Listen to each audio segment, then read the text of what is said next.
What's up, friendies, and friendies?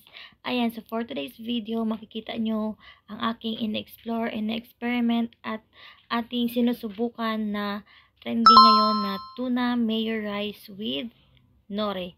So, please watch. So, ayan, may rice na tayo ngayon. Tapos, meron pa tayong ito. Kailangan natin ito sa ating gagawin. And, this one, the cheese. And meron pa ako ditong, meron kasi akong tira-tirang ng mga, yun sa mga chicken, mayonnaise, meron yan sa mga KFC ganyan. So ito din, gagamitin natin. So gawin na natin ang process. Ayan.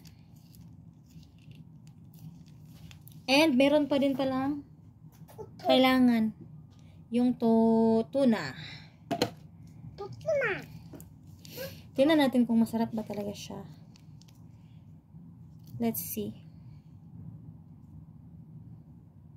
Give me tissue, baby. Okay. Please.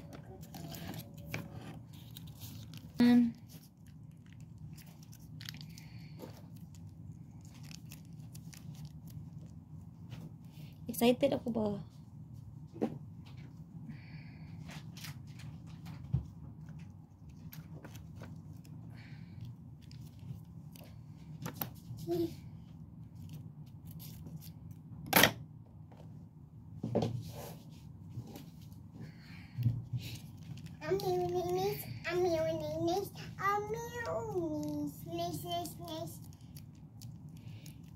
Kay gaya-gaya man tayo.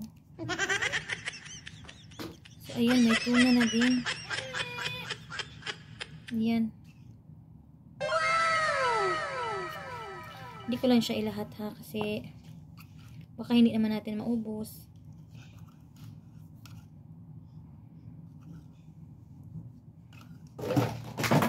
Hala! So, ito na. Hindi man na sa video, oy. Nag-full storage yata ako. Ayan. Ito na yung pinaghalo nating cheese, what you call this? Mayonnaise, tuna, and rice. Plus yung, ano ba yun? Nori. Nori pala. Ayan, tikman na natin. The, moment of truth.